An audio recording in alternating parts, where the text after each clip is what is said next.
All right, let's talk about one of the oldest, most brutal fights in human history. We're talking about free will. For literally thousands of years, the smartest people on the planet have been beating each other up over one simple question. Are you really in charge of your life, or are you just a meat puppet dancing on cosmic strings? Well, here's a little spoiler for you. It turns out they were all wrong. Now, I'm serious. Think about it for a second.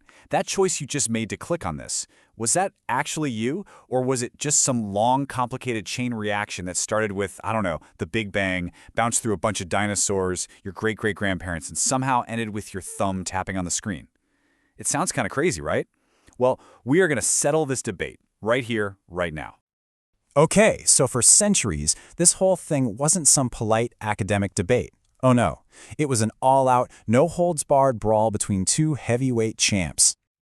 So in this corner, weighing in with the entire mass of the universe, we have Team Determinism.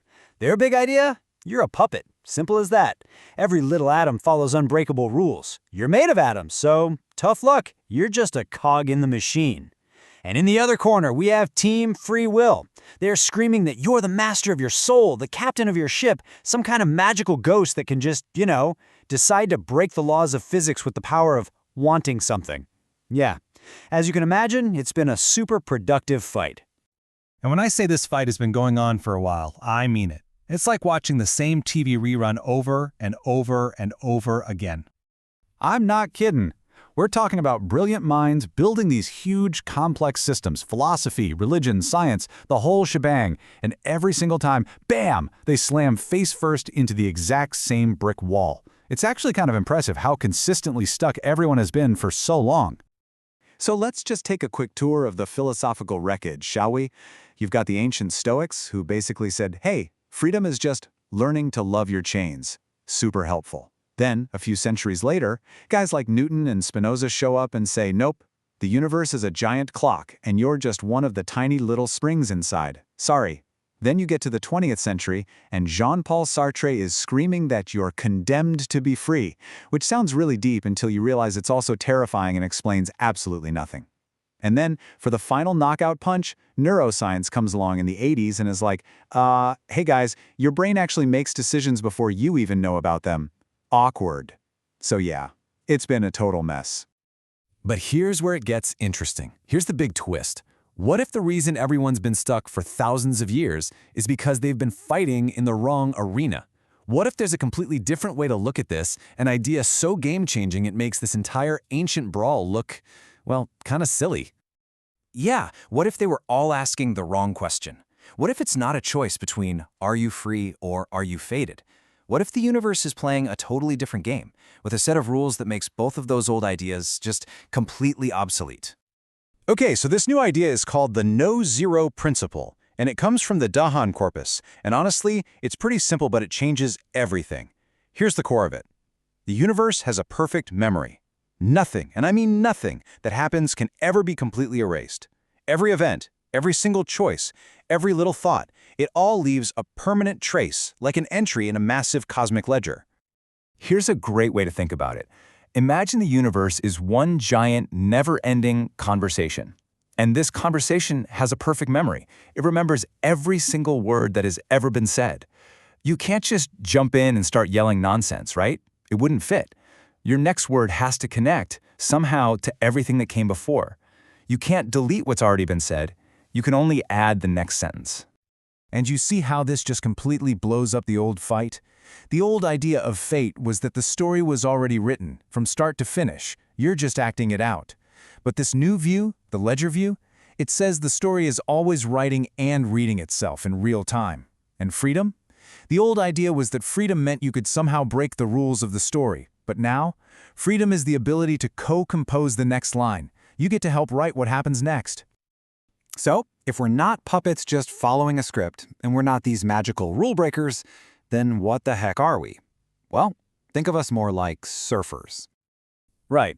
The universe isn't some dictator forcing one single story on everyone. It's way more like a song that's constantly playing, and it automatically keeps the notes that stay in tune. See, it's got a rhythm, a harmony. Some choices you make, some notes you play, are just going to sound awful. They're dissonant, and they just fade into noise.